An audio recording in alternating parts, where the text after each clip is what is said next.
The Immigrant Contribution, From a Nation of Immigrants, by John F. Kennedy. Essay. Background. John F. Kennedy wrote the book from which this excerpt was taken when he was a United States Senator. He was a prominent supporter of immigrant rights and ran for president on a platform that included the extension of those rights. He opposed legal distinctions between native-born and naturalized citizens, stating, "There is no place for second-class citizenship in America." He greatly influenced and inspired the immigration reforms of the late 20th century. About the author. Born into a family of politicians, John F. Kennedy, born 1917, died 1963, did not take schooling seriously and was known as a trickster in the classroom. In his junior year at Harvard University, he developed an interest in political philosophy and became more studious. After school, he served in the U.S. Navy during World War II. In 1961, he became the 35th President of the United States. Tragically, Kennedy was assassinated on November 22, 1963 in Dallas, Texas. The Immigrant Contribution, From a Nation of Immigrants, by John F. Kennedy. Oscar Hanlon has said, "Once I thought to write a history of the immigrant in America. Then I discovered that the immigrants were American history." In the same sense, we cannot really speak of a particular immigrant contribution to America, because all Americans have been immigrants or the descendants of immigrants. Even the Indians, as mentioned before, migrated to the American continent. We can only speak of people whose roots in America are older or newer. Yet each wave of immigration left its own imprint on American society.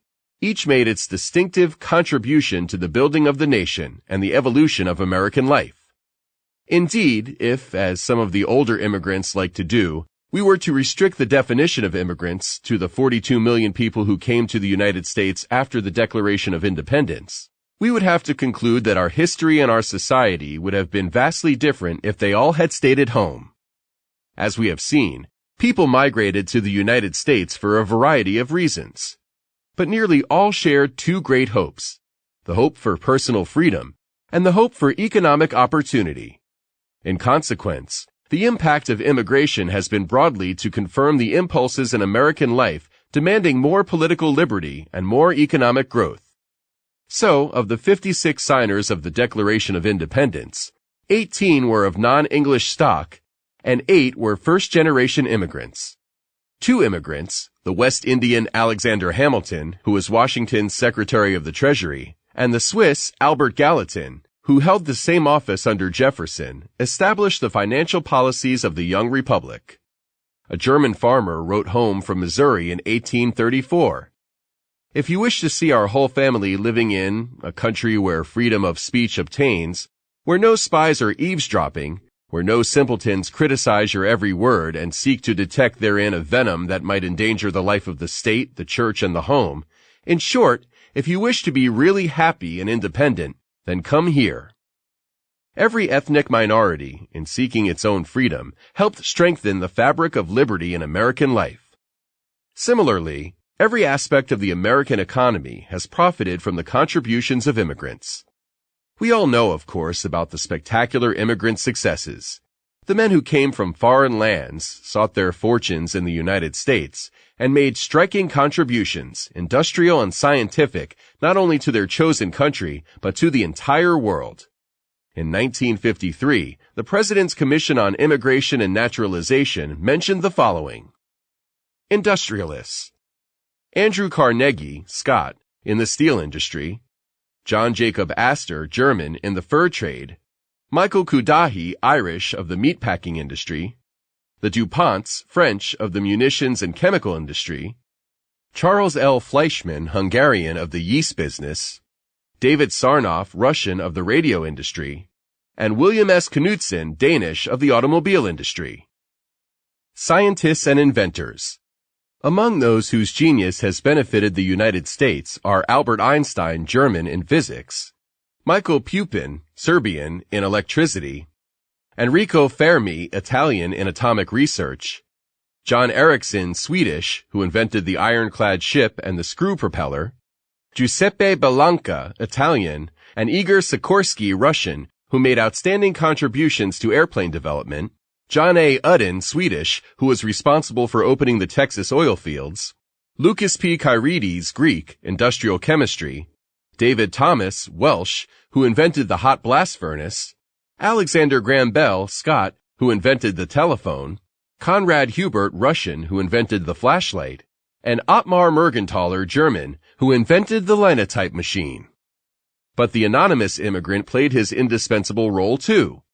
Between 1880 and 1920, America became the industrial and agricultural giant of the world, as well as the world's leading creditor nation. This could not have been done without the hard labor, the technical skills, and the entrepreneurial ability of the 23.5 million people who came to America in this period. Significant as the immigrant role was in politics and in the economy, the immigrant contribution to the professions and the arts was perhaps even greater. Charles O. Paulin's analysis of the Dictionary of American Biography shows that, of the 18th and 19th century figures, 20% of the businessmen, 20% of the scholars and scientists, 23% of the painters, 24% of the engineers, 28% of the architects, 29% of the clergymen, 46% of the musicians, and 61% of the actors were of foreign birth, a remarkable measure of the impact of immigration on American culture. And not only have many American writers and artists themselves been immigrants or the children of immigrants, but immigration has provided American literature with one of its major themes. Perhaps the most pervasive influence of immigration is to be found in the innumerable details of life and the customs and habits brought by millions of people who never became famous. This impact was felt from the bottom up, and these contributions to American institutions may be the ones which most intimately affect the lives of all Americans. In the area of religion, all the major American faiths were brought to this country from abroad. The multiplicity of sects established the American tradition of religious pluralism and assured to all the freedom of worship and separation of church and state pledged in the Bill of Rights. So, too, in the very way we speak, immigration has altered American life. In greatly enriching the American vocabulary, it has been a major force in establishing the American language, which, as H.L. Mencken demonstrated 30 years ago, had diverged materially from the mother tongue as spoken in Britain. Even the American dinner table has felt the impact.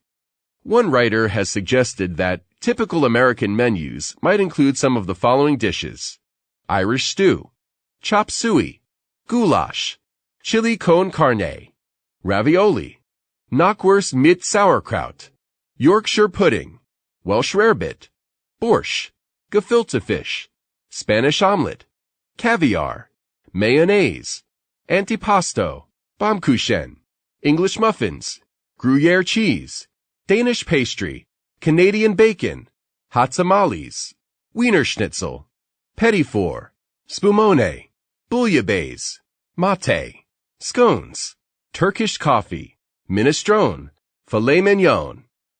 Immigration plainly was not always a happy experience. It was hard on the newcomers, and hard as well on the communities to which they came.